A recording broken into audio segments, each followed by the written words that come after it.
China దేశానికి సంబంధించిన media అనండి లేదా మేధావులు థింక్ ట్యాంక్ అంటారు కదా, వీళ్ళు ఒక పరిశోధన చేశారండి.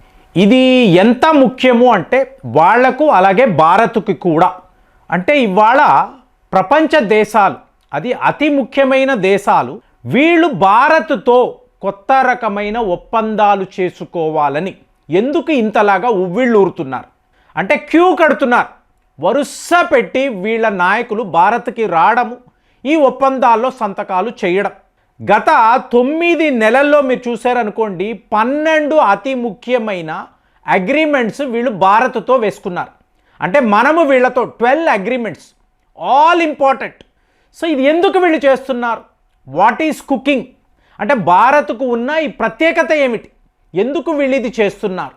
ఇప్పుడు మీరు స్టీవ్ జాబ్స్, ఈయన పేరు వినే ఉంటారు, ఐఫోన్ యొక్క సృష్టికర్త.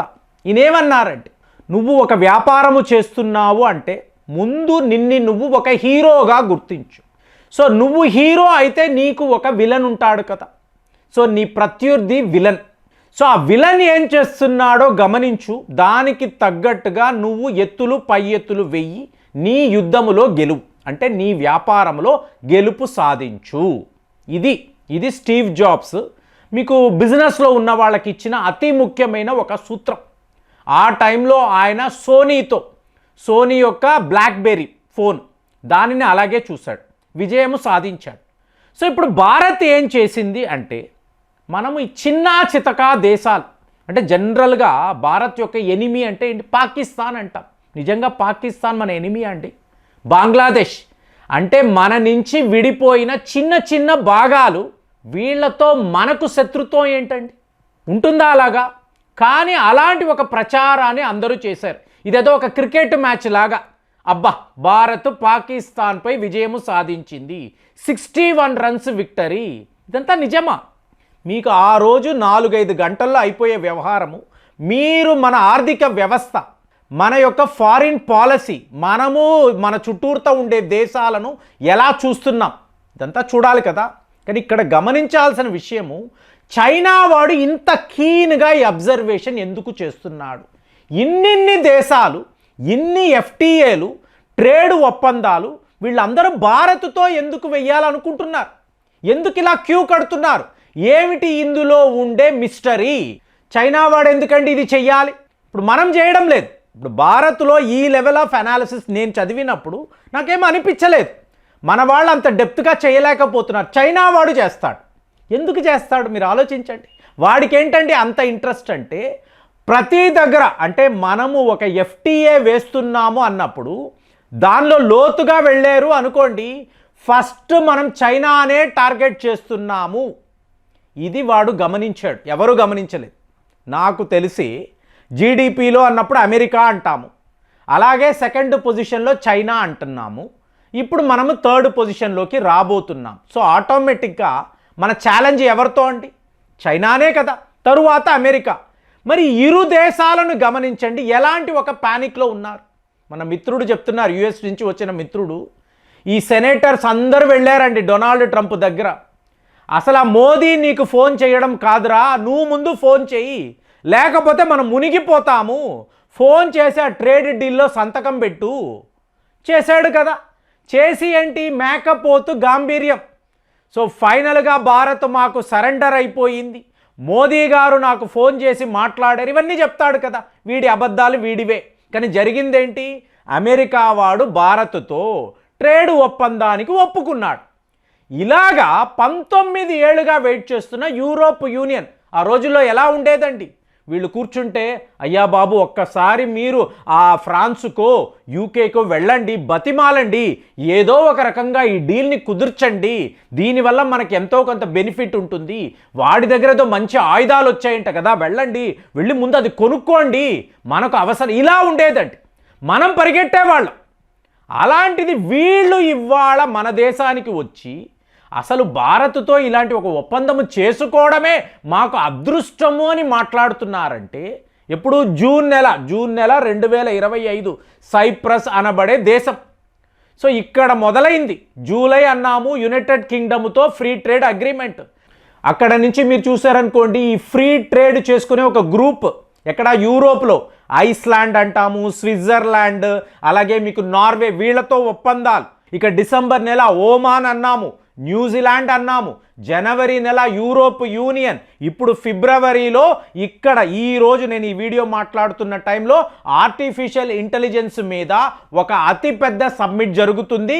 20 అతిపెద్ద కంపెనీల సీఈఓలు ఇక్కడికి వస్తున్నారు. ఇమాన్యుయల్ మ్యాక్రోన్ వస్తున్నాడు. ఇక నెక్స్ట్ మంత్ అంటారా, బ్రెజిల్ అనండి, మీకు కెనడా, వీళ్లతో ఒప్పందాలు.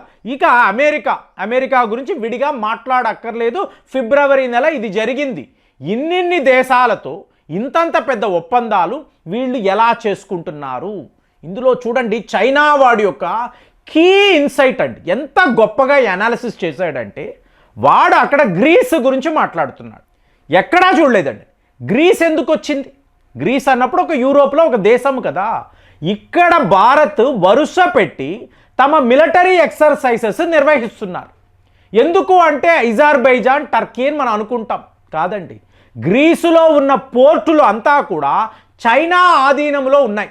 మెల్లమెల్లగా గ్రీసుని తమ వైపు తిప్పుకొని అక్కడ వీళ్ళు తమ సొంత పోర్ట్లను ఏర్పాటు చేయాలి, సొంత టెర్మినల్స్ను పెట్టుకోవాలని భారత్ భావిస్తుంది. మీరు ఎక్కడైనా విన్నారా? దీనివల్ల ఏమవుతుంది?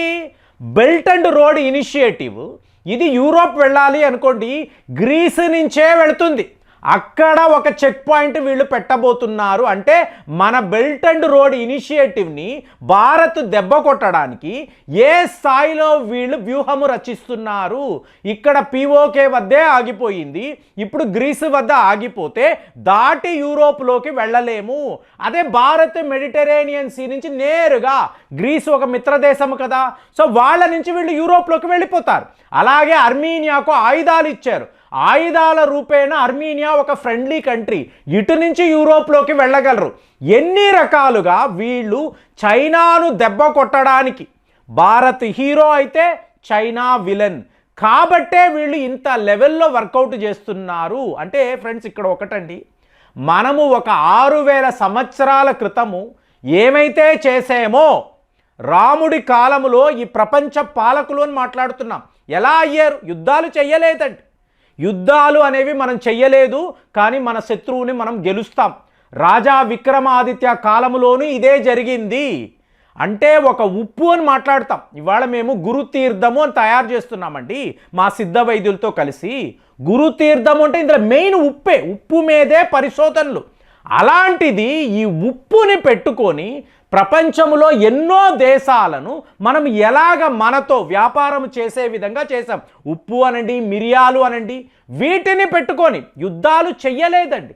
ఇవాళ మళ్ళీ అదే పరిస్థితి, అదే ఆశ్చర్యం.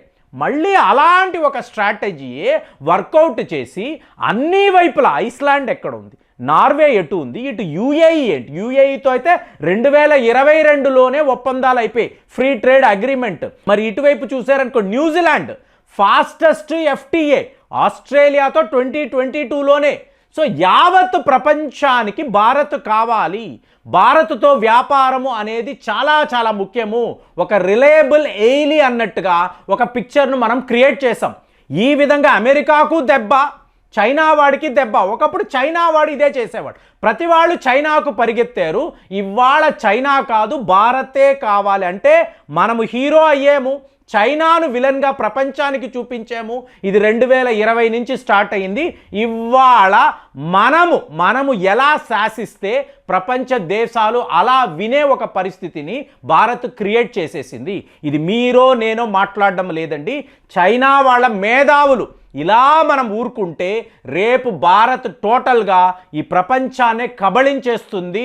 దీనిని మనం గమనించాలి. ఇది మెయిన్గా చైనాకే దెబ్బ. ఈ స్ట్రాటజీ అంతా మనల్నే వీళ్ళు టార్గెట్ చేస్తున్నారు, గమనించాలి అని ఒక రిపోర్ట్ని వీళ్ళు చైనా కమ్యూనిస్టు పార్టీకి ఇచ్చారు. మరి ఈ అనాలిసిస్ విన్నప్పుడు చైనా మేధావులు మాట్లాడుతున్న విషయాలు మీకు ఎలా అనిపిస్తుంది? కామెంట్స్లో రాయండి. మళ్ళీ వచ్చే వీడియోలో కలుద్దాం. జై హింద్.